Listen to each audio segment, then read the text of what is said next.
Hi, everyone. Before we get into what we're calling the season one finale, we wanted to thank you from the bottoms of our hearts for listening to us this season. This podcast has really been such a dream come true for us, and we are just so grateful to each and every one of you for taking this journey with us. So thank you, thank you, thank you, thank you. Now, let's wrap up season one so we can dive right into season two. We're testing now. I'm going to say some words.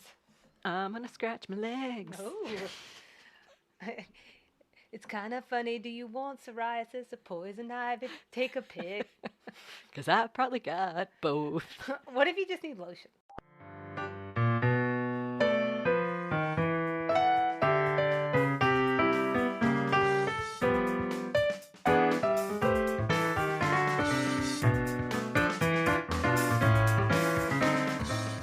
Hey, Selena. Hey, Nikki. And everybody. And everyone else. Hi, guys. How are you?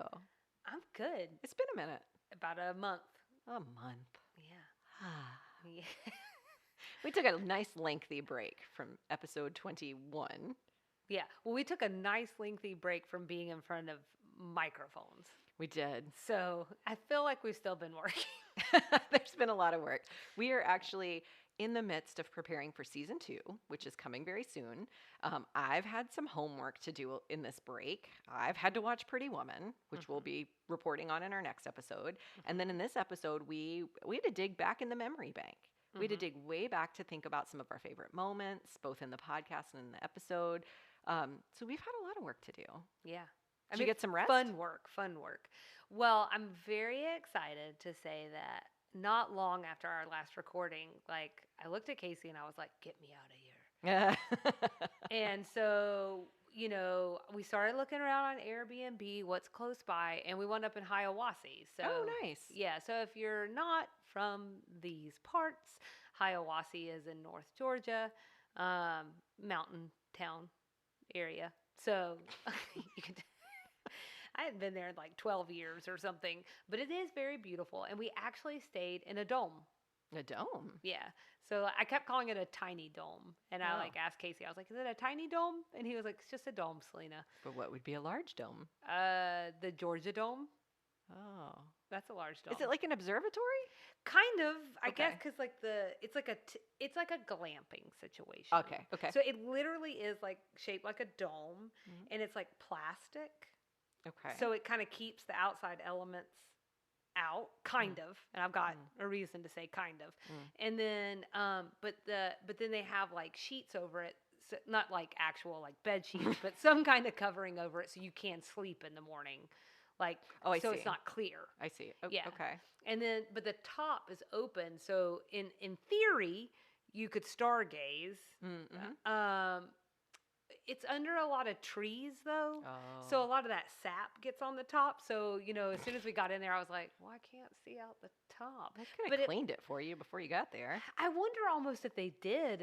But like it had been storming around that time. That also plays into this story that I should tell faster than I'm telling. So there's like a little river out by it. So it was really beautiful and picturesque. And like, it's part of like some sort of really neat neighborhood that was like made up of cabins, but you can also do like an RV situation back there. It has a victory garden at the front. Oh, that's nice. Like it was just lovely. There were two things though that happened that were a little outside of my comfort zone. So I'm glad I started with glamping before I went full camping. Oh, Yeah, the first thing is that Casey and I encountered the scariest spider that we've ever seen. Ever. Both of us like panicked about it. And the reason why is like, was it a brown recluse? No, I mean, this thing was the size of like Jackson. If you don't remember, Jackson is Nikki's dog, which is small for a dog, big for a spider. He's about 16 pounds. Well, do you know? So honestly, it was so creepy looking that like like those Halloween spiders that you like gag gift people not gag gift people with, but you like play a joke on. Right. Okay. So I walk in and I'm just like trying to like take in all the situation in this, like all these things that they have inside this dome to like kind of like just get some context for orient yourself. I got it. And I looked down on a set of blankets, like which we did not need because it was hot. Oh. On top of the blankets, there's a spider. But No I thanks. thought it was fake. Oh, no. I'm not kidding you. I'm showing on my hands. It was like this big. She's showing like probably 6 inches. Uh-huh.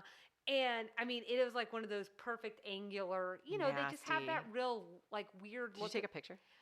Neither one of us did, and I think it's because we were so scared. Terrified. Okay. Yeah. And he was like didn't want to go to kill it like with a shoe or something because we were scared it might go where, and then we would go home. Like if that spider got loose in there and we didn't know where it was at. So he sat there and he sprayed it with off. Oh. Until it passed. Did it die? Yeah. I mean, this was an us or it situation. I understand. Which I feel bad. Like we don't want to kill creatures. That's not our bag, but this was You also don't want to die yourselves. or I didn't want it to spawn babies. Kill or be killed. It was arachnophobia. In your ears. Oh, so many things, right? Oh my God. Yeah. So it had to go. But the other thing is that we went to go see some waterfalls that were on the property. Uh-huh. We're about a mile away. It starts pouring down raining. Oh no. We finally got to the point where we were just walking in the rain and we were just like laughing because there was no escaping it. So other than those two things, it was perfectly lovely. It's nice. Really enjoyed it. We went to Dillard's the next morning. Oh, did you? Mm-hmm. For like their all-you-can-eat breakfast. Mm. This is like, for folks that don't know, again, Dillard's is in North Georgia as well. You can actually stay there overnight. They have like horses on the property and you can go horseback riding. You can do all these things. But they also have like a restaurant that's been there, I think, for like over 100 years now. And they're open 365 days a year. Oh, it is that? Okay. It used to be. I don't know, pre-pandemic. Probably. I mean, it may still be. Who knows? That's changed everything. But so that was really wonderful because they have like this thing where basically they just keep bringing you food, which is And like the good Southern breakfast food. yes. Biscuits. We just kept it to one round because it was just the two of us. We've had that conversation before. You go and you can have as much as you want, and we make it one round, and we're like, that was good. I mean, I could have done multiple rounds. It was just like You had a long road trip ahead of you. need to be somewhat responsible. That too. Yeah. And then the last thing that I'll say is we ended that trip with somewhere I don't think Casey was very happy to be and probably will not admit to going. So I'll admit for him that we went to Babyland General. You went. Yeah, for the Cabbage Patch Kids because and he was like, what's this now? He like didn't even understand like where we were going. So just a reminder for folks if for some reason you were like, where I'm going to start with this Sweet Tea and TV podcast is like the end. So a couple episodes back, I did an extra sugar and Nikki and I talked about 80s toys and it specifically focused around Cabbage Patch Kids. It's got a weird history, so I encourage you to go back and listen if you haven't. And then because of that, I had to go to the new one. And so we went, we saw, we were both in disbelief. I don't even know what to say. We did arrive just in time for a doll to be born out of the giant cabbage in the middle of the showroom. Sure. The circle of life. Yeah. I almost pulled the girl over to the side to be like, are you here of your own will? Blink twice if you need to be rescued. Do you need us to get you out? Because I can't imagine that she thought that she was going to be in her life saying some sort of play on words for episiotomy for a cabbage. And she was like putting a shot into the cabbage. This is all part of the thing. And she was like, do y'all know what's in this shot? And everybody's like, and she's like, TLC. Does anybody know what TLC is? And Casey and I are standing over in the corner like the kid from Home Alone just, what is happening? Anyways, so all that to say, lots been going on. What's been going on with you, Nikki? I've been really busy too. I went to the doctor twice. Ooh.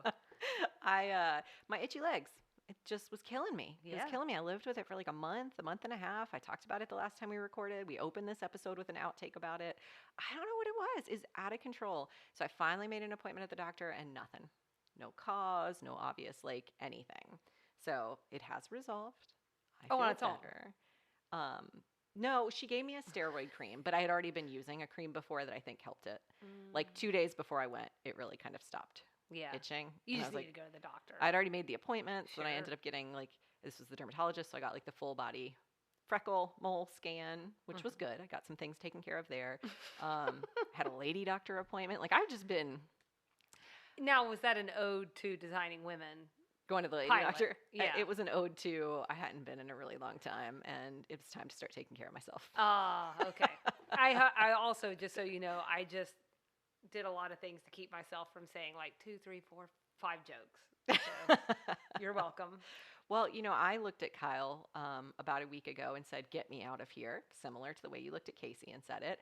And I had almost planned a whole weekend in North Georgia. And then I remembered I had a get together with my friends planned, and we had soccer practice. And by the time all of that would have ended, we would have had like 12 hours in North Georgia to be back for school and work on Monday. So we did not go somewhere, but we will have to eventually, because I'm in a very much get me out of here mode. Yeah, do it. Go away. But we're okay. Well, in a good way. Okay. In a happy way. Thanks I'm like, for clarifying. Get out of here for your own sanity, for everyone. It's wonderful. But we're back in action now. We're back in action. Yep. We also have been planning for season 2.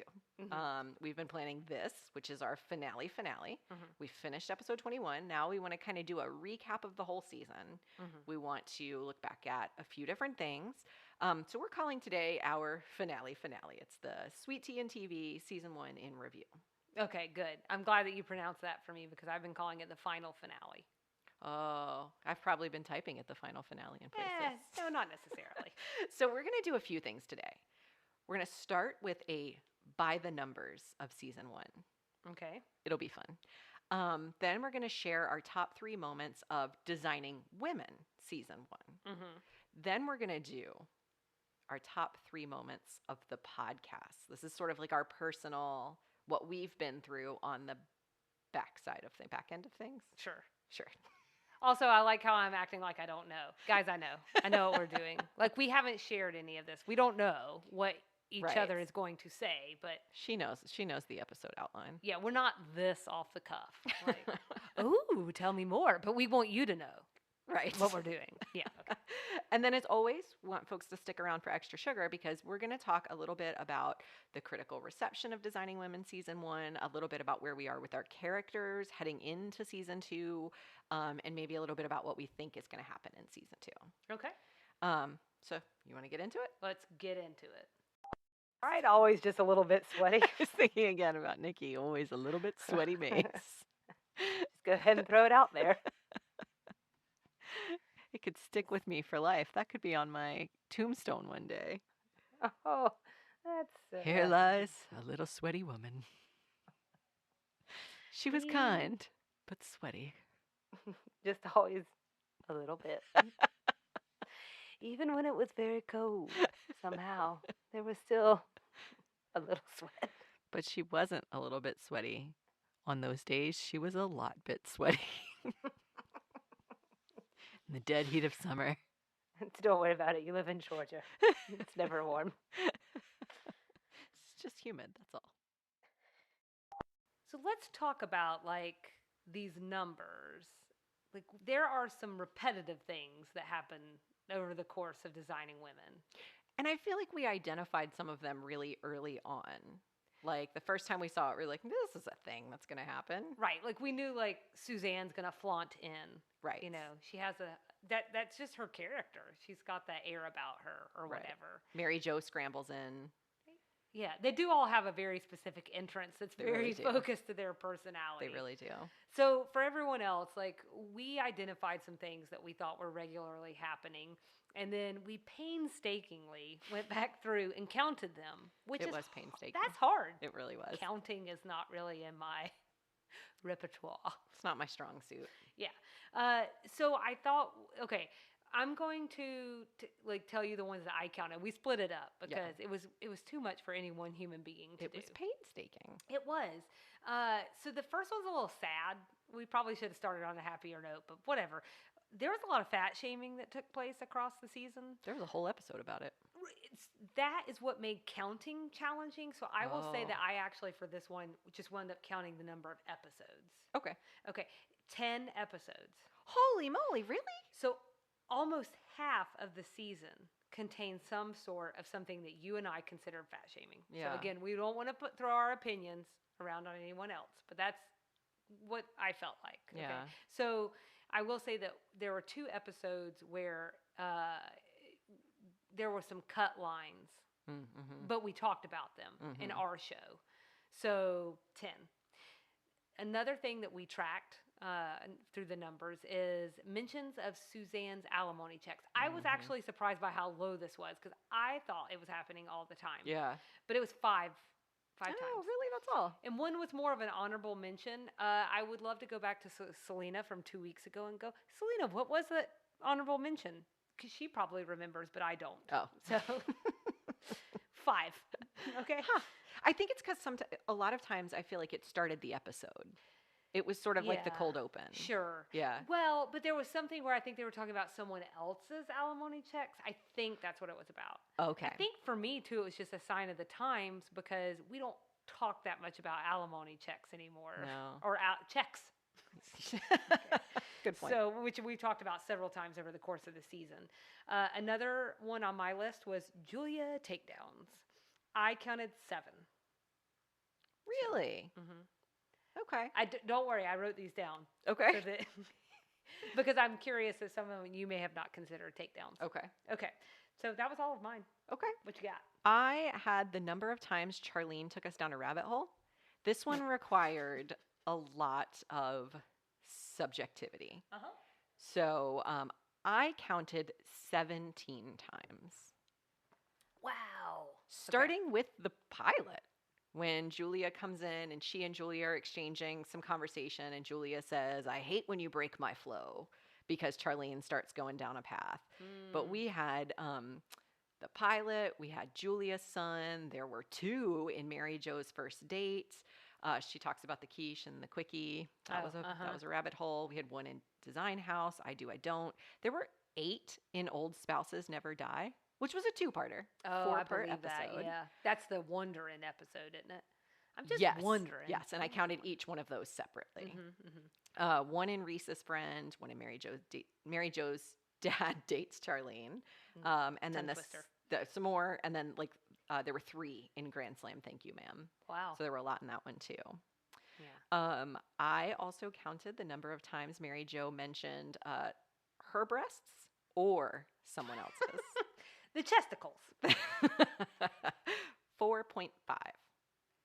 Didn't it feel like a lot more than that? What's the half? She only mentioned 1? The 0.5 was in Design House when she's part of the group repetition of the 8 finest breasts in Georgia. When they repeat that back to the guy. Okay. I gave that one a 0.5 because it wasn't of her own accord. Okay. I thought you were going to say something about how small her chest is, so she only got 0.5 reference at some point. I'm not that creative. Well, I was going to take offense. They all count. They all count, yes. So this one was my personal favorite. Okay. The number of quote-unquote dudes that Anthony used throughout the season. Okay. That was something I feel like I caught on to really early with his character. It's a word I use often. It's a fond spot in my heart, but it's so funny when he says it. I had 14. I feel like this is pretty astounding given that he was not in very many scenes and episodes this season. Oh, yeah, that's a lot. So the most, he did 3 in Old Spouses Never Die. Again, the 2-parter. But several other episodes were tied for 2. Design House, Perky's Visit, and Reese's Friend. That's a high amount of dudes. There's a high amount of dudes. Okay, I'm sorry, I'm over here thinking about, dude, where's my car? Okay, so the last thing that we decided that we would look at, because again, we are a Southern podcast, and I think you and I were a little disappointed. Mm-hmm. Sometimes it was hard to tell. Are we in the South or are we in a soundstage? Right. In Southern California? The answer is yes. So we are both of those things. I think the Southern accents oftentimes were supposed to be the tell that it was a Southern show. Yeah. And that's just womp womp. And it's hard because part of me is like, the whole point of some of the things that we are trying to do with this podcast is to say, if you've never met a Southerner, right, and for some reason you think that we're all hillbillies, rednecks, or hicks, you are sorely mistaken.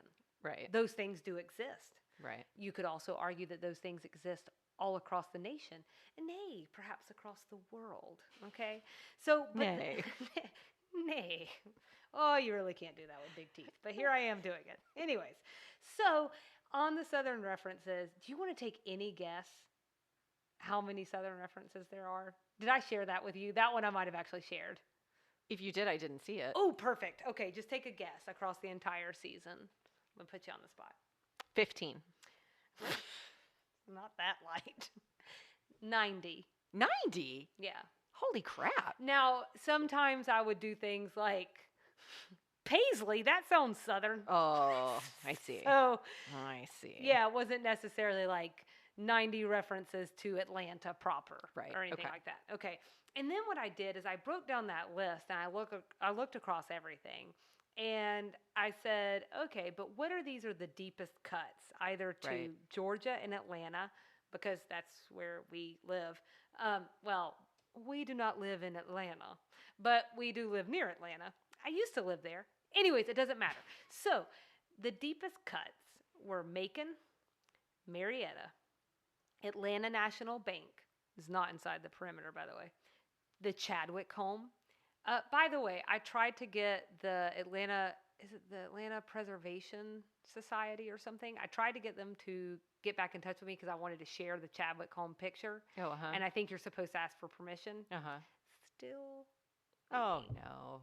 And then Ansley Park, Mm-hmm. Fort Benning. That you got that one, so good job. And then one that's outside of Georgia, and I think it was North Carolina, and that's the Azalea Festival. Oh, uh-huh. So there you go. My only addition to that list is the Braves references, and I'll tell you why I'm counting that as a deep cut. Okay. Because the Braves were doing so terribly at that point in time that they were not like a huge national, like, they weren't the Yankees. Okay, well, then we're going to have to throw the Falcons in there too then. Oh, that's right. There were some Falcons mentions. Oh, that's in my count. Okay, yeah. I just didn't count it as a deep cut because they're like professional sports. Yeah. So, but I'll take it. So I'm just saying, if we're going to go with that train of thought, which I can get on board with, throw the Falcons in there because I don't think they were knocking them dead back in '86. Yeah. Yep. Love you, Falcons. Love you, Braves. And then let's just, also sort of bring into the mix that,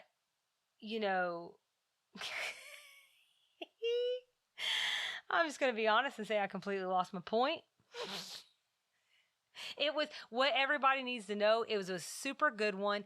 Enter super poignant opinion from Selena. Moving on. I'm not even going to try and salvage that. So next up, why don't we talk about our top 3 moments of the Designing Women Season 1? Let's do it. So I actually think a lot of my favorite moments overlap with the Southern cuts or Southern references. So either the deep cuts or the references. Okay. So some of my favorite parts of the season were when it referenced its Southern heritage. So I, just mentioned the Braves. I absolutely loved Grand Slam Thank You, Ma'am. Like, even when I think back on my favorite episodes, for some reason, I just love that one so much. I think the Braves references and the fact that I got to do the Braves Extra Sugar with that one helped.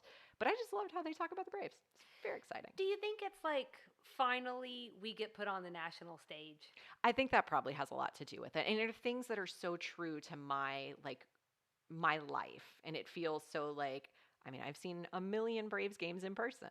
I loved the Nashville episode because they never went to Nashville, whether I wanted them to or not. Right. But Nashville is one of my favorite places on the planet. And it's just cool to see that, like you said, coming to the national stage. Well, I think, okay, so I've said it here. You know this about me, not a big sports fan. Yeah. But I will tell you, there are those years where, like,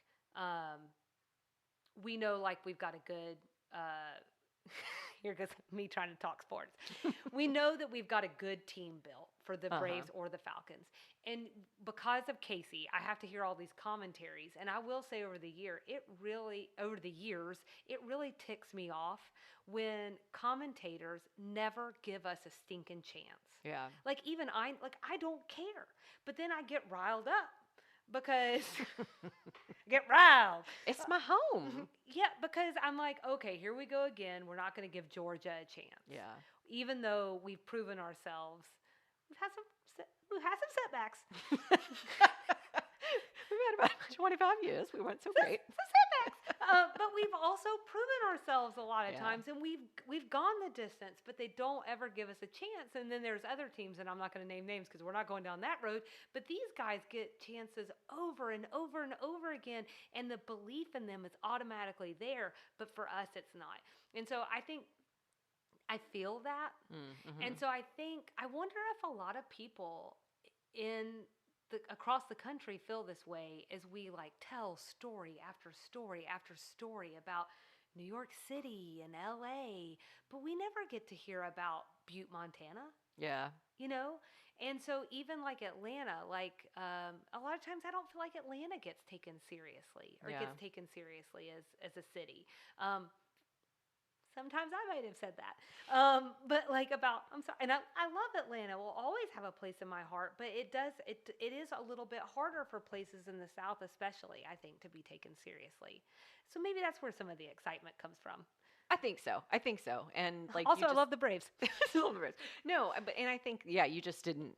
We didn't talk a lot about things like the Atlanta Braves or Nashville on Cheers or whatever some of those 80s TV shows are. So that was one of my favorite parts of the whole season.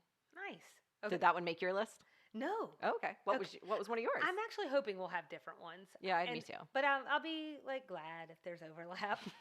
Will y'all be glad? It's so exciting to hear us like really drum this up. Okay, so my first one that I wrote down, these are not in any certain order. Yeah. Is Julia's takedown of Charlene's doctor. Oh, it's on my list. Yeah. Mm-hmm. Because it was awesome, but also because it was purposeful. So, she had a lot of takedowns. She had 7, I believe I said. Mm-hmm. But like even something that is, I think gets a lot more notoriety or something. Like it's the first thing you see if you put in YouTube something about designing women is the night the lights went out in Georgia. But that didn't really have a greater purpose. I mean, I love that she was standing up for her sister, but at the end of the day, we are talking about like a beauty pageant. So not quite the same as Please Stop Killing Women, Doctor. Yeah. So for me, that was really something. Also, and I wrote this up a couple of weeks ago, but this does feel highly relevant this week, given the current events in Texas. And gosh, what I wouldn't do for some LBT perspective on television right now. So someone who does like her strength is speaking to a feminist perspective, and she swings her words and her pen like a sword. We could use that sword right now. So that was mine. So one of mine, again, mine are not in any particular order either, is similar to that one. I cannot express to you deeply enough how much I loved that 2-parter episode. Yeah. I just thought the character development was so great.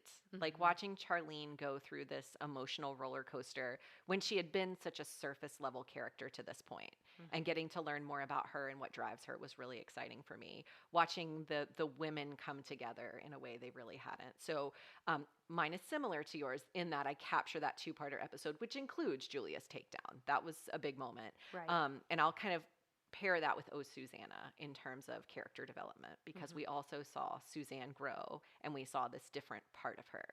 Sure. So I'm going to put those 2 episodes together as one of my favorite moments. Okay, you're cheating. I know, I am. It's fine. But you know what? It's I love that you like the show so much that you're cheating. So it's a pass. And also, this is a podcast about designing women, and it's ours, so we can do whatever we want. These are things I don't get to say during the week. I know. This is my thing. We do what we want. Right. It feels good to say it now. Then I'll go home and do laundry.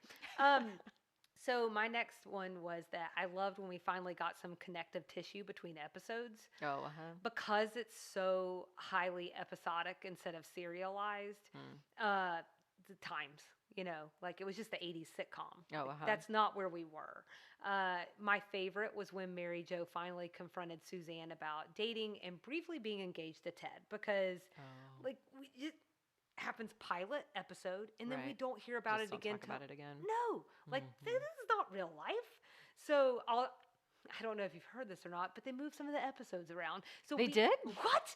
So we don't really know what episode that was going to happen. Right. But I'm guessing it was more than a few in between. And I'm thinking that would be a frequent topic of conversation. Yeah. But I even like some of the little ones, like Suzanne's age.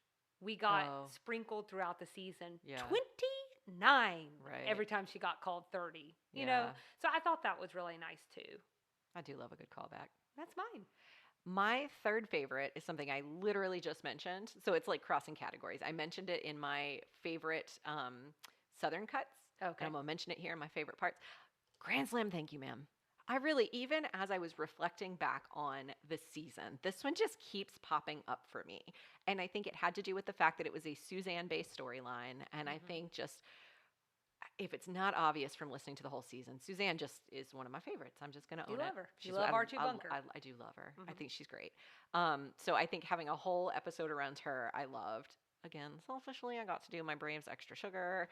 There were a lot of Southern references. I also loved the, and I'm going to forget the actor's name now, but getting to see the Gilmore Girls dad, the guy who's been in Gilmore Girls, Sure. come. He was just, I thought he was charming. I just thought he played such a charming character. He was lovable, even though we knew they had a rough relationship. I just love that episode so much. Sure. Okay, so mine's last one really actually connects to your earlier one because just about everything from Oh Susanna was a top for me. Yeah. You're the tops. And that was mine because I just loved it.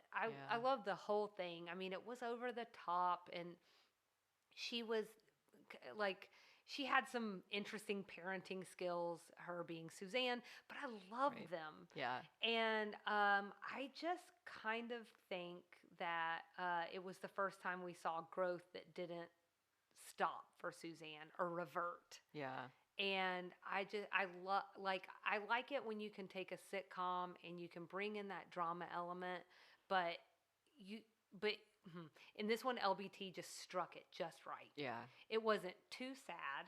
Yeah. It wasn't overly done. Like it was just a solid flipping episode. And I don't even think it made an essential episode on Hulu's. No, it didn't. And I think that's a darn shame. It was a really good one, and I loved that I'm a parent, you are not a parent, and we both had that really strong reaction to that episode, that it struck some sort of chord, probably different chords for us, but some sort of emotional chord that meant something, and I that was a good episode. Yeah, and because because for women, whether you decide to have children or not, it is just something that really just reverberates through society, and there's a lot of good and bad pressures there. Yeah. And I think LBT was able to hit on a lot of those. Good choice, Selena. Thanks. All right, well, we're gonna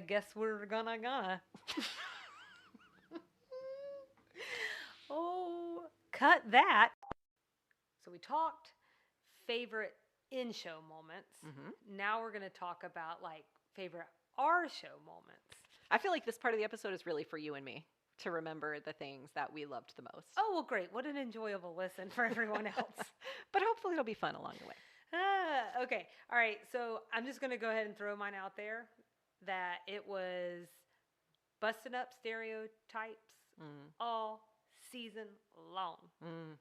Loved it. Yeah. And I've learned a lot. Like, because I don't know a lot. I don't know. There's a lot of knowledge out there. And I feel like watching episodes and looking at things through this lens of 1986 and now 87, comparing it to 2021, like this just seeing the way that things were conceptualized, even by someone who was progressive in the 80s, is such a different experience than where we are now. And things move so fast now. It's just like completely different. And so seeing that and then being able to look at things today, and we just, we got to look at Hicks Hillbillies and Rednecks. I feel like that's a little bit closer to home for me. But then I think where I really started for me to learn was like going and looking at voodoo. Right. Like that whole episode about voodoo dolls or whatever, and suddenly I'm like, hey, this sounds wrong to me. Like what? And then I was like, well, I don't know anything about voodoo, not really. Like, oh gee, what has TV taught me about? So this is the lesson, kids. Like, don't learn all your lessons from TV. Do you think they needed us to tell them that, Selena? Yes. I do. Like, not everyone, but someone out there needs to hear that. Yeah. And then, go do your own research. And I say this, too, because, I think that's part of the problem today. Yeah. Like, even when you're listening to the news, Right. go do some digging. Yeah. So, like, that was fun. And then with the voodoo thing, and then also, like, I even, like, women issues. Just digging into those, and I think, again, that 35-year perspective was really important and scary sometimes. Yeah. Because sometimes I'm like, wow, we've come a long way. And then other times I'm like, crap. There's still a long way to go. Yeah, we're in trouble. So I feel like I'm cheating because I agree with that one. It's not on my list, but I agree with that. And so I'm getting like a free fourth one because you brought that one up. Oh, well, go ahead and just cheat away. Yeah, that was good. I feel like we are both well-intentioned people who want to be inclusive and want to be open-minded about things. And I agree with you. There were parts throughout the season where I learned things that I don't know that I was definitely unintentionally, but there were things that I was just like, oh, that's what that means. Oh, shoot. Well, I'm going to correct that one now. I'm going to fix that one now. That's a good one. That's a good one. I'm co-opting that one. Okay. Except my first one was a lot more selfish than that. Oh, good. It was just doing the dang thing.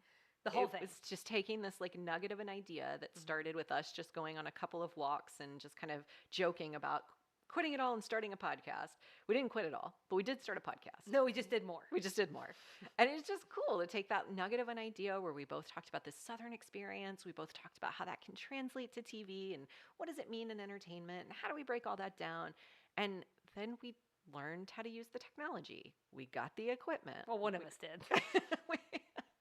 Help me, my mic won't even stand up. That's me.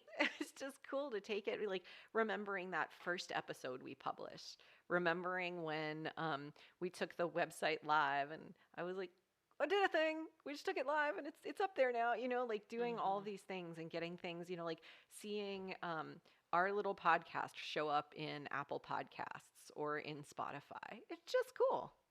Yeah, that was an exciting moment because I think I had even told you I had been listening to Office Ladies, which is it's two actors from The Office who decided to start a podcast about The Office. And so when we launched ours, it showed they were next to each other. That's wild. I'm not saying we're Office Ladies. I'm just saying there we were right next to them. And that was kind of cool. It's very cool. Okay, well, maybe I'm taking yours. There you go. See? So my next one is the food. Oh. Oh, my. So I don't know that everybody realizes this because I talk to some people and some people who I have who have relationships with, like friendships or their family and friends, whatever. Anyways, I have some people in my life who are only listening to the podcast and they don't follow us on social media. Oh. Or the opposite. Well, they're missing the whole social media world. Well, they're accidentally seeing us on social media occasionally, but they're not listening to the podcast because I have people in my life, they're just not podcast people. Right. We would love to change that for you. This could be the one that changes it all. I am just going to say again, like I have told several people, it is, even if it's not ours, I don't care. It is lovely to listen to a podcast while you're having to do something that's horrible. Yeah. Because you kind of forget that you're doing that horrible thing like cleaning your toilet or whatever that thing is that you're doing. Commode, if you will, in the South. Anyways, so on social media, we do a lot of things connected to national days, and we'll do these theme weeks and all of this stuff. And because of that, I have had delicious brisket. Thank you, Nikki. Thank you, Kyle. Multiple mac and cheeses. Oh, yeah. Yours that was really good. Mine that was not as good as yours, but it was there. If it had been David Poe's actual mac and cheese that they make at that barbecue restaurant, then it would have been delicious. But I made it, so what are you going to do? 2 homemade ice creams. Yeah. Peanut butter, and then also peach. Again, Nikki. There's going to be a running theme through that, too. But there were a couple things that I've made, which has been me stepping outside of my comfort zone. Pralines. Which were delicious. Oh, thanks. They were very good. Pecan pie. We respectively made s'mores. You did. You took it another step. Actually, just a different direction. Was it like a s'mores pie? I never even asked. It was a I s'more. I think it was a s'mores pizookie, pizza cookie, if memory serves. Well, that was good. It looked delicious. I could only eat one slice, and I had to get rid of a bunch of it because it was too much. Sometimes you got to pour soap on it and just keep it moving. There you go. And then even a pie eating challenge. Thanks to Nikki. Again, Nikki doing some baking. And then, I'm just saying, like, that is me living my dream. Yeah. Eating sweets, eating mac and cheese. That's true. I love food. So that's my number 2. I think my number 2 is similar. Our slumber party in person episode is just a tops for me because we had recorded remotely for so long and it was really fun to reunite. It was fun. It was way less stressful because all the technology worked for us. But it was like really fun. And Selena is typically our host for the in-person ones. I usually go to her house. She's at my house today, but usually I go to her house and she does a really great job with themes and treats to the point about food. So I think that we've talked a lot together this season about sometimes just like the idea of doing the episode, getting all our notes together, doing all the research, getting ready to record, and then actually like recording for a few hours. It's a little bit overwhelming. And then I am in my head about having to edit everything later and how stressful that's going to be. It's a little hard to live in the moment. And so that was a really fun kind of reset because we just hadn't had that in-person experience. That was a really fun reset that I think I really needed. And every in-person session since then has been almost the exact same thing where it's like this thing going into it where I'm like, oh my gosh, I gotta get my notes together. Oh my gosh, I'm gonna have to edit this whole thing. And then we get together and it's just really fun.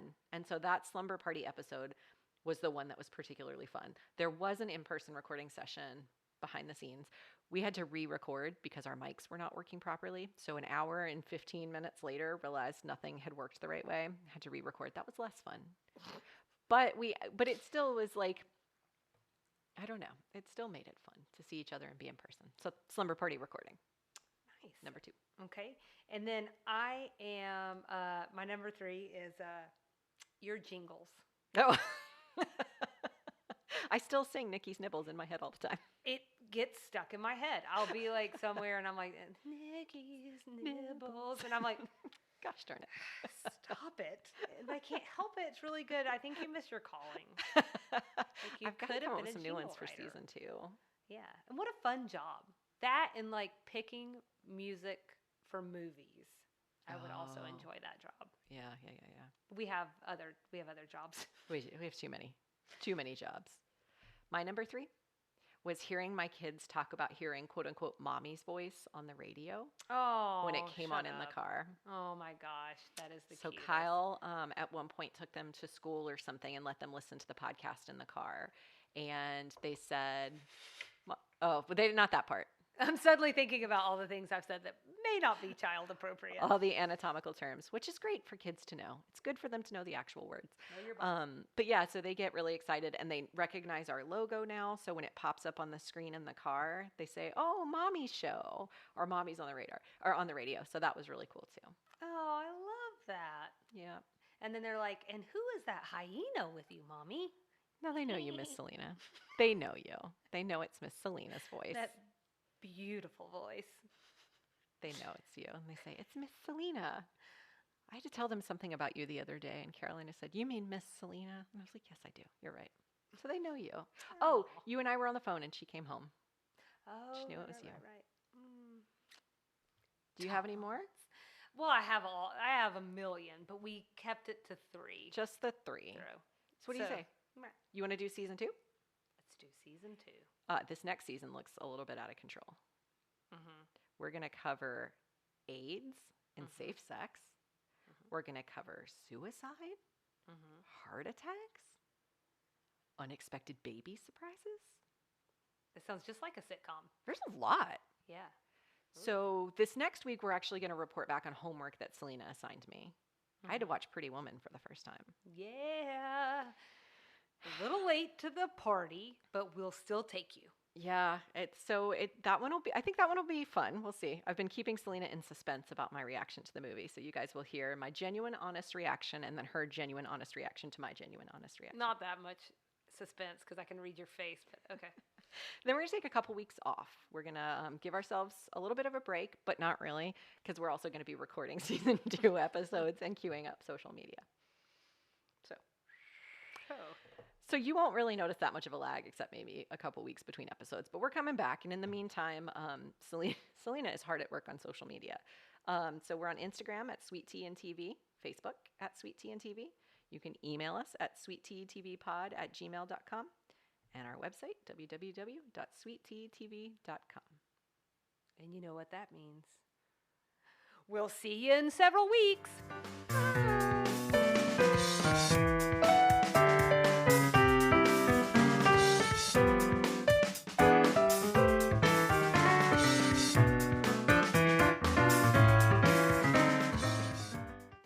Welcome to this week's Extra Sugar. Ooh. The last one of season 1. The final. For this week's Extra Sugar, we wanted to take a bit more of a, I always get my numbers wrong, 10,000 foot view? I like it. Okay, why not? 10,000 foot view of Designing Women itself. So we'll touch on some of critical reception, and then I wanted to talk a little bit about what we saw happen with the characters this season and where we're headed for season 2. So I will start us with critical and audience reception. And so I just feel like it's important to kind of know where it is in the landscape of TV and where it, started in season 1 and where it ended in season 1. So I don't know about you, Selena. Personally, I don't really care for critical reviews of TV shows and movies. I think you have to take it with a grain of salt. Sometimes I'm just interested for different perspectives, but I always feel like they're a little highfalutin for me. So funny you say that. That is my number one. You are a much more in-depth TV and movie watcher than I am. I'm pretty surface level about most things. So I'm reading it and they're really getting into it. Holding these characters accountable as if they're real people, like we've done this entire season. They use really big words that really feel out of place. It's just hard to read. It takes a long time. I'm laughing internally, but this idea that you don't understand big words. But I sort of always felt what TV reviews and movie reviews need, critical review, whatever. What they need is an artsy fartsy side, and then they also need Joe. Just right. They need both of those, and so you can go in and watch either. It's look for what you're looking for that day, because I'm not always looking for Downton Abbey. Yeah. Sometimes I just need to zone out. I won't use an example of a show, but you don't always need something that you can just break down into theories and themes, and you don't need that every time. I'll use an example of a show, King of Queens. That's my show. That's my show that at the end of a really long day, when I just want to sit down and stare at something and sort of laugh from time to time, that's the show I watch every time.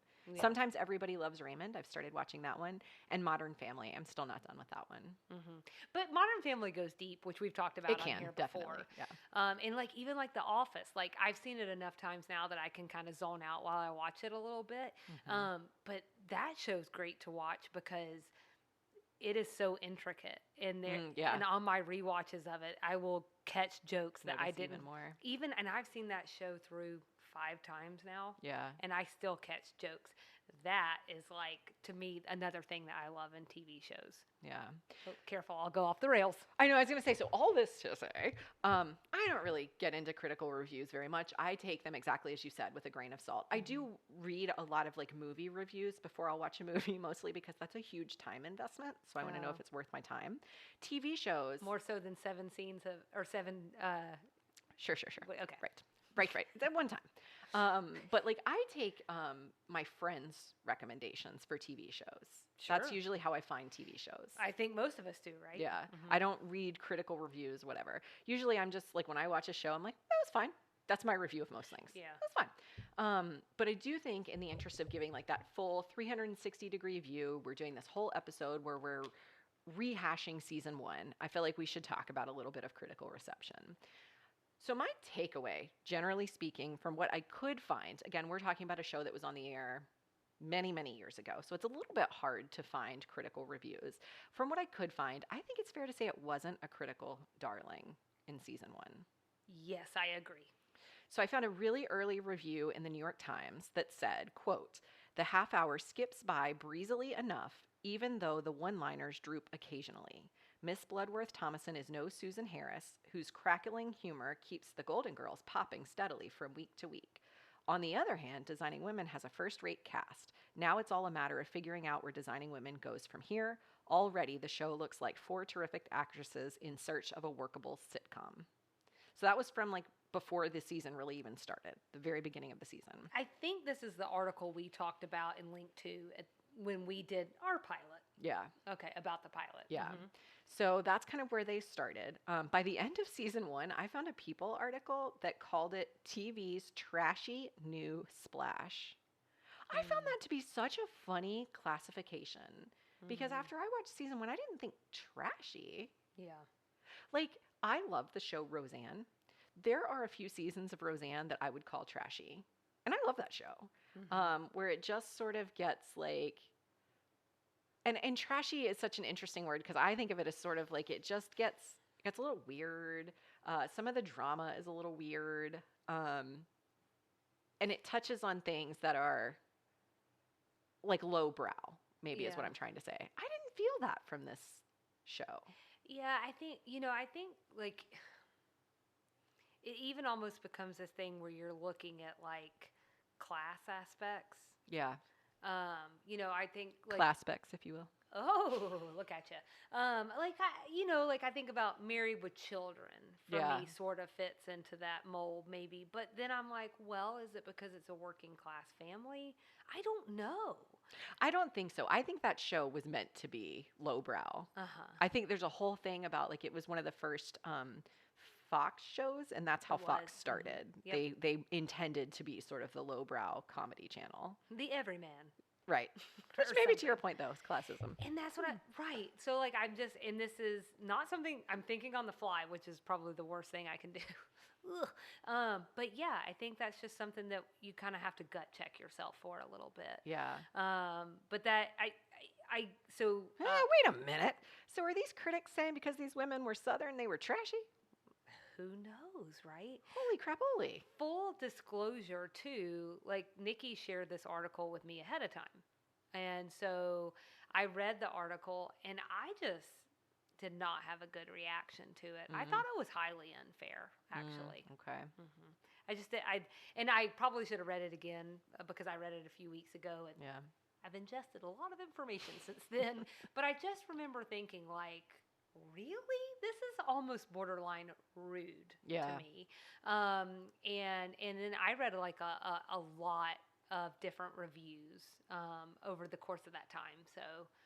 So it sort of was an underdog when the series started. By the time the season ended, they were calling it trashy. Were there any other major themes of any other reviews you were able to find? It was really hard to find stuff. Well, you sort of already hit on this, but I think it's important to say that it's crystal clear that they love Golden Girls, but they were unsure about this show. Well, because Golden Girls is perfect. It's perfection. And I don't feel like I can say that because I've seen like a lot of episodes, but it's been a long time. I'm sensing some homework for Selena. Well, it's about time I get some. And we talked about this in the pilot, but what I picked up on again was this idea that there wasn't room in critics' minds for 2 female-driven shows. What's the point of that? That's a really good point, yeah. Because I don't know if we already have the women over here. What do we need these women for? Yeah, if you're going to watch women, watch these women. That's great. That's a great point. Yeah. And I think that's something that we talked about. And so I started looking even closer at these reviews. And I noticed a theme among the reviews. Are they written by men? Every single last one of them from that era were written by men. I'm going to go out on a limb and assume they were white. So I'm just saying not a lot of diversity in the reviewers. Right.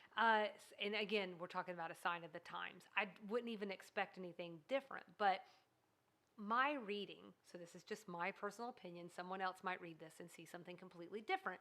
But what I read was low-key sexism to almost confusion of why this was even a show. Oh, yeah. And this is what gets me. It's almost like what you just read. Great cast, good writing, but what's happening here? And I'm like...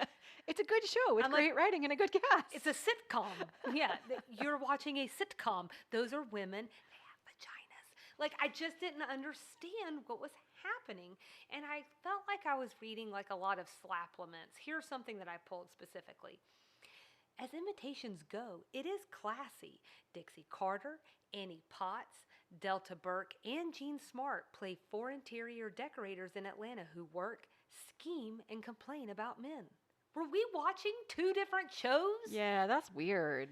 That is so strange. Yeah, so my reading too was that they just weren't sure what to do with the audacity of these women. Yeah. They picked on, especially in like their watching of that first pilot. Mm-hmm. There's just the one pilot. But in their watching of the pilot, they were picking out all of the salacious dialogue. Oh.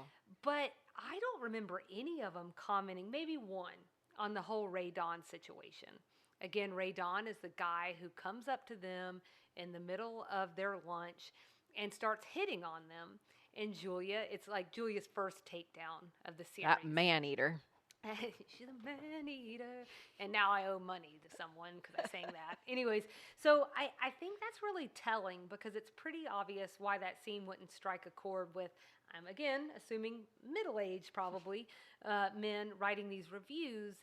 It's highly unlikely that they've been harassed by someone when they were, trying to grab food at a restaurant, drink at a bar, or just be crazy and walk down the street. Yeah. They haven't had to put up with that. And so that probably wouldn't stand out to them. But what did stand out to them are like the fact that they're talking about a gynecological visit, right, and as part of the episode. Yeah. And I think even today, guys, just like as soon as you say anything about below the waist, it's just like a total shutdown. And so I wonder if that was like an extreme overdrive in '86. And they just didn't resonate with them. And see, this is my issue with critical reviews, because instead of just saying like, not sure I'm the target demo on this one, or not sure this resonates with my personal experience, instead of saying that, they dig in and they say all their opinions on things. And I'm just so curious if they had asked their wives or their sisters, or just like the woman in their life, the woman that this resonates with, what would she have said? And why wasn't that given the space to stand on its own? Because what we do know, and kind of the other thing I wanted to touch on here, is a callback to something that we did in our episode 12 and 13, I think it was, the 2-parter, because that was the first episode back after the show was canceled. Mm-hmm. And it was brought back because of the fans. And so I wanted to just remind everyone, one, to go back and listen to that if you're curious what the fan reception was. Right. Because it was nothing like these reviews that we saw. It was not a what do we do with this? These fans were very committed to this show. Sure. Committed enough to sit down and write a letter, which is a lot. That's asking a lot of a person. Like, I struggle to write an email sometimes, and these people would pull out a whole thing. So I think the fans really loved it. So despite what critics thought, despite potential sexism in their view, the fans really loved it. And I think that is an interesting reminder headed into season 2. Right. Critics are calling it trash. Fans are loving it and super into it. And what did you just say? You said we're going to cover all these really serious issues in season 2.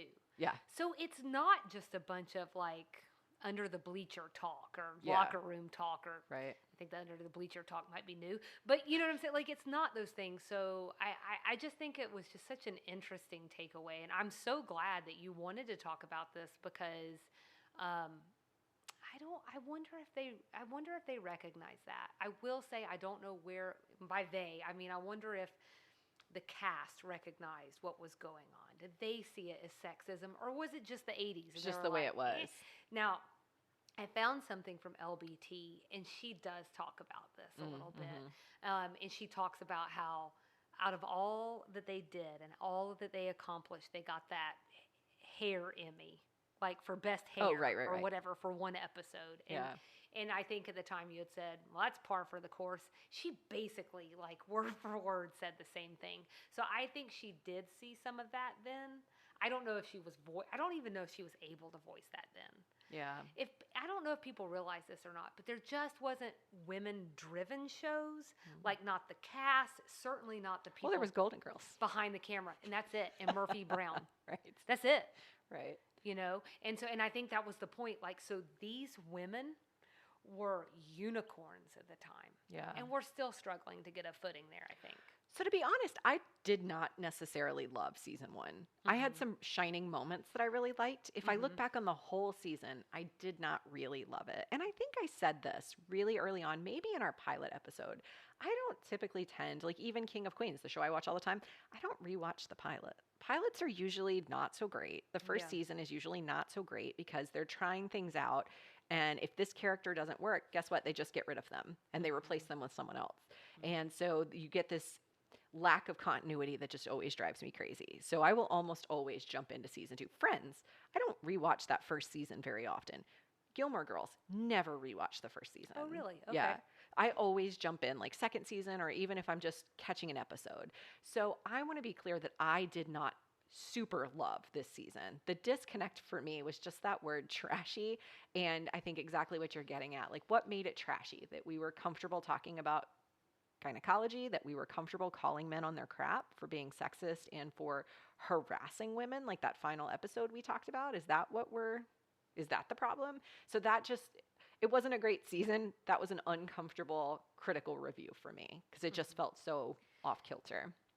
The reasons are very different, right? Mm. Ultimately, you may have not loved it and they didn't love it, but your reasons didn't sound sexist. Yeah. Yeah. So I think that's part of it. For me, I will say that I feel like some of Designing Women is nostalgia for me. Oh. So it is so difficult, unless you're talking about, I don't know, like maybe Casablanca or something, to look back at a piece of work that is older and it just feel the same as a modern day sitcom. Yeah. It's just not going to. Yeah. Comedy has just changed. It's always changing. And I don't know, like you can look back with some appreciation maybe, Mhm. but it is not like, I'm rewatching The Mindy Project right now. Oh, uh-huh. And I'm watching these at the same time, Designing Women and The Mindy Project. You could not have two more different things. Right. Because the sitcom has just changed that much. Yeah. So I think I'm looking back with it again through a lens of nostalgia and with appreciation for what it was of the time. Mhm. Yeah. So we did see our main characters change throughout the season. We saw some things happen. So I'm going to go person by person. Why don't I share my thoughts on how they changed? And you tell me if you have a different thought or opinion. Oh, you want me to tell you if you're right or wrong? Sure. Just Great. kidding. Okay, Sounds go good. ahead. So with Julia, we'll start with her. I didn't really see that much change through the season. From the beginning, she struck me as what I would call like the more uptight one, like the one more concerned with the way people appear, with the way people do or do not follow her code of rules and whether they meet her expectations. Um, she's just complicated. She's like that frustrating moral compass, like this is what's right, slash judgmental Judy. Like everyone should be free. We should do this, that, and that, and we should be open-minded, but also don't do any of these things I don't like. If you do these things I don't like, we're not cool. That didn't really change throughout the season for me. So I didn't see very much character growth or character ungrowth. I don't know the word for it, ungrowth. My other general observation, though, is that, and we counted this in the main episode, Terminator moments. I thought they were actually few and far between. You actually counted, I think, more than I thought there were. So it was a very carefully used device for her, which is funny because as someone who's never watched the whole series episode by episode, it's the only thing I know about her, that this is what she does. So I don't know. That was a general observation about her. They didn't really use that device as much as I thought they would. What did you think about her through the season? Well, okay. So, earlier on, I gave the count. There were 7 takedowns. There was Ray Dawn, the doctor, Reese's friend. I would add to that Payne's girlfriend. Payne ultimately takes her down and tells them to both, shh. We had a whole conversation about that. Right. Go back, check it out. Anyways, but she did tell her she was going to take her out to the woodshed. So Yeah. I'm going to count that. Yeah. She obliterated Reese a bit in the one where they briefly married. And then I thought she was pretty Terminator-esque on the woman at the police station, even when they go to jail for the whole thing with the police Paul. officer. Okay. Yep. And so Did I say policewoman? I think you just said woman at the police woman at the station. police station. I was about to say, I'm like, that sounded a little genderfied for me. Anyways, so I agree. I don't think she really changed a lot. I think she changed the least out of Yeah. all the characters we see. You used personal moral compass. I did too. Oh, It's a okay. rigid one. Yeah, it is. She's very set in her ways. I don't see that changing anytime soon. She's also our character who's the oldest out of the four. And all that said, I would describe her as having a hard candy coating, but she does have a gushy center. And I think it's brought out most frequently by her sister and Reese. Yeah. So that's kind of my takeaway. So Charlene, another one for me that was pretty consistent throughout the season. That like early on, like I said, that very first episode, she took us down a rabbit hole, and you could tell that's going to become what she's known for, being sort of this. Flighty is not even the right word for it, because she's not flighty. She's just all over the place, but not in a like not grounded way. Just in a she's free. She's a free thinker. She likes to question things. That stayed consistent throughout the season. I actually thought that the breast cancer scare was going to be a turning point for her. I thought we were going to see something different from her character. I don't know what that thing was going to be, but I thought we were going to see something different. It feels like she's in her becoming aware phase. Okay. And I think that she's seeing some issues with the way that it's almost this lack of judgment for people, which I think is great. Like you shouldn't judge people, but then maybe you should a little. Yeah. Or at least like have a little wall. Right. You know, because she just keeps finding herself in trouble and in trouble and in trouble. The thing is I doubt we're going to really see her grow that much, because that means less shenanigans. Right. Which isn't good for a television show. Yeah. But I do love the shenanigans. Well, I think also you're hitting on something that's really important, because I think someone could look at this and be like, oh, she's the ditzy blonde. Right. But she's not. She's not at all. No, I and do they agree. actually It's say curious. a couple of times. Julia says a couple of times, "You're the most organized person I know. You're the most together person I know." And I find that so interesting, because she is the one apt to take us down rabbit holes, and she is the one apt to take us off focus.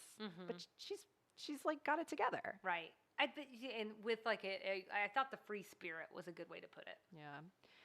So Suzanne, my personal favorite, throughout the season, and I think we talked about this in one episode, I don't remember which one, but she vacillates between dim-witted and also up on current events and pretty educated. That just throughout the whole season just continues to give me whiplash. Yeah. And I think even up until the bitter end, we have that glimmering moment of Oh Susanna, where you see her go through this like fully self-absorbed to slightly less self-absorbed, sharing herself with someone else, to feeling that loss of this little girl that had become such a part of her life. And that was a really nice sort of character arc for her. Then I think we flip right back to her being dim-witted and sort of ditzy. So I think she was the character of the ones we've talked about so far. She was the one that moved the most, mostly to stay the same at the end. Yeah, it is tough. And again, I'm not to harp on this, but when they air out of order, we don't know where things were truly going to fall. Then it is so hard for us to sit here and judge this character arc, but we're going to do it anyway. I mean, that's what we're here for. It's how it aired. I think we're going to see more eccentricities as the show evolves. So Suzanne was very predisposed to these boomerang episodes where this progress is gained and then lost.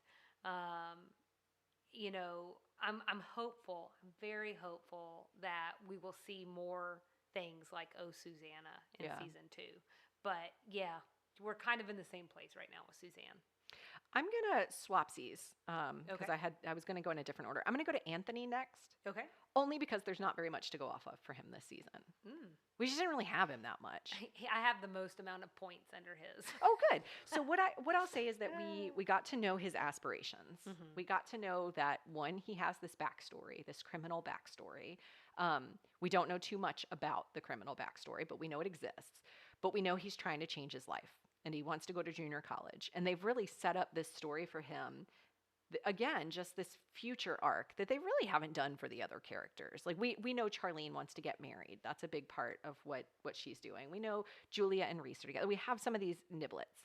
But with Anthony, they've set this arc up that he's got some focus and promise. Um, he does shift a little bit from a minor character to more of a critical piece of the show as the episodes go on. But I just really, he wasn't in that many episodes. And the ones he was in, it was just this brief, there's our Anthony moment, and now he's gone. So I didn't really see that much changing about him. Yeah. But I'm curious now that you have a lot about him. I want to hear what you have to say. Well, I think I'm pontificating. Okay. So it's what you're best at. Well, I think a lot of his growth may have occurred before he was even on the show. Yeah. We don't, to your point, we don't know. We're still, as the audience, in the dark about his unjustly accused days. Yep. We don't know what happened. Right. Now, you and I have talked a few times with a mild curiosity about, like, what are we going to find out he was unjustly accused? Or is he kind of like a mastermind? Yeah. The whole thing, right? This whole thing where he takes on Charlene's family, memorizes all their names in 2 seconds, and then spits them right back out. Creepy. I get it's a sitcom moment, but yeah, also you're like, wait, is he funny?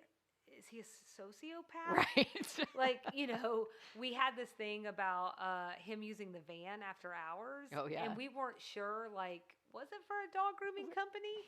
Does sketch. Blue roll at midnight for dog companies? Or is that grooming? Or is that more like some criminal underground activity? We don't know.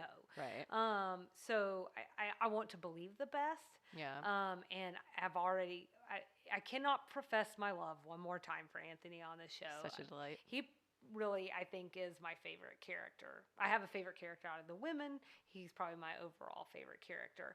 I am curious what was in LBT's head in the first season and where they thought they might take this character, where he eventually goes, because I already know where he eventually goes. I won't spoil you. Please don't. For anyone, but yeah. So Mary Jo is the last one. And I think she actually had the most growth over the season. So she starts the season, I call her timid, like fairly timid, a little scattered because she's newly divorced. She is a single mom. There's just a lot going on. But there were several plot lines about her inability to stand up for herself or to push back on things. And in that episode about the weird clients, there was even that like on the nose reference to how easygoing she is. The rich ones? Yeah. Where the lady basically just says, what I love about you is how I can push you around. Yeah. But I think at the end of the season, right there in Bachelor Suite, we saw a lot of growth. We saw her not just standing up for herself, but like physically standing up for herself and pushing back on this man that was making her very uncomfortable. That was the episode where we really dug into how hard it was for her to stand up for herself and push back on people. But when push came to shove, she really did. And I think that was a lot of growth from what we saw at the very beginning of the season. So I thought I saw a lot of growth in her character, and I'm curious how she continues to handle this like balance of being a single mom and feeling that tug between her ex-husband and the kids wanting to be with him and preferring him over herself. So I agree with your take. She has strong opinions, though. I think that's what's so funny. Like, we see throughout the first season that, I mean, she's not shy about having the opinion. She's shy about delivering the opinion. And it sort of depends on who's around. Yeah. So our 3 other designing women, she's around them all the time. She's comfortable. They're friends. That are getting to know each other better as the season goes on. And so I think she feels much more comfortable being stronger in front of them. I also agree, though, that by the end, she is literally cornered in a manner where she has to stand up for herself and not rely on anyone else. And I think what we learned is that when pushed to the brink, she is not to be underestimated. Yeah. So I had a couple of kind of looking forward and where we're headed in season 2. I kind of already referenced a couple of these, but for each one of the characters, I just outlined my key questions. So I'll share mine and then you tell me if you have other questions. Julia, my main question is, will she, won't she with Reese? What's happening there? Mary Jo, again, how will she continue to approach co-parenting with Ted? And then what the heck's going to happen with JD? Charlene, is she going to find love? This whole season, we've talked about the various dates, the various men. What's going to happen for her? Suzanne, I just want to know if she's going to get married again. That's a running gag that she's been married so many times. I'm just curious if we're going to have another marriage. And then again, how's her character going to grow? We have had this like back and forth on, is she smart, is she not, is she dim, is she not, and I'm just curious what they're gonna, if are they gonna give her something more. What are they gonna do with this, like, oh Susanna Suzanne? And then with Anthony, what's up with junior college? Where are we with that? And then what's going to happen with his romantic life, which we have not gotten into really at all. They mentioned a potential date on New Year's that ended up falling apart. Oh, yeah. So surely there's more there. Do you have any other questions for the characters? I don't think so. I think for me, it's more like it's hard for me to outline questions because, as we learned in this season, in the 80s, they were not afraid to drop a plot line and us never return to it. Right. So it's almost hard for me to get invested. But I am hopeful that we'll start having, again, more of that connective tissue. Yeah. So what about, do we expect any changes for season 2? Maybe not just for the characters, but anything more broadly? Yeah, so I started doing a little look-see around, and I did run across some things that might be not spoilers, but just, kind of some insight. We talked at length about Mary Jo's wardrobe in season 1, just being I don't know what was going on there, but frumpy. There was kitty cats and mouses on vests, and I don't know. Cutesy. Yeah, but very cutesy, which seems like, I don't know, not necessarily fair because she's already a petite person. Yeah. So put a bow on her head and put her in a frilly dress and a doily around her neck. All to say, I hear her wardrobe may be getting an upgrade. So also to say, these are things that we need to be keeping an eye on. Yeah. Being on the lookout for changes with Suzanne. So I ran across on tvtropes.org what they are calling the Flanderization of Suzanne, as in Ned Flanders, as in The Simpsons, as in howdy do, neighbor toodly doo, dee floodly flop. I don't even really watch The Simpsons, but even I know about Flanders. So basically what that means is you take a character's single action or like a trait, and then you just exaggerate the crap out of it. Okay. And by the time they're done, that one thing just completely consumes that character. Oh, interesting. And then usually this trait or action is like completely outlandish and becomes like their defining characteristic. Oh. In this case, it sounds like they plan to dumb her down. No. And they want to make her come across as spoiled and pompous rather than intentionally acting malicious. 6 eggs, half a dozen, if you ask me, but whatever. Some of this is said to parallel the weight gain that Delta Burke experienced. Okay. So let's just keep eyes on that. Okay. Because that's like a whole thing. And that's like a lot of layers that I'm hoping that we're going to explore as the podcast continues. Even I know about that, and I haven't seen the whole series, but I know that was a real struggle for her. Yeah. Other things. Dixie. Julia, Dixie. I'm oscillating between their real names and their character names, but Julia will come back looking a little different. She reportedly received plastic surgery between the first 2 seasons. We're not judging. We're just saying this is something that's like out there in the ethers. I'm glad you're reminding of this because I actually thought it was after the first couple of episodes. Me too. So interesting that it's between the seasons. That gives me something to keep an eye out for. Yeah, and what she winds up saying, and she's very on record about this, or she was, again, Dixie Carter passed, but like she didn't want to be known as the older one. She had a sneaking suspicion that this was going to be her break. Right. And I guess she was right. So, and also, I'm just going to say, I think she was 47. Kind of cool for the times. Yeah. Because we struggle with that today. Definitely in the 80s, by the time you're 47, someone that's a year older than you, that's a man, is dating someone on a TV show that's 20. Right. So, lots of problems there in Hollywood. Right. Off screen for Jean Smart, or Charlene, her and Richard Gilliland were married, actually between the first and second season. And so this is just me. I am on the lookout to see if we can see the chemistry between these two. Oh. That's got to be awkward, right? I know Yeah. they're actors, but this like Mary Jo and him are supposed to have chemistry, but they're like newlyweds. Yeah. So I'm curious if in season 2 we see any sparks anytime that the two of them are on set funny. together. Funny. Yeah, because they will literally be in the honeymoon phase of their relationship. That's funny. That's it for me. All right. Well, ready or not, here we come. Season 2. Up on ya. Oh. I don't know. Yeah. With that, this has been your extra sugar. You have to say, we'll see you around the bend. Oh, what is wrong with me?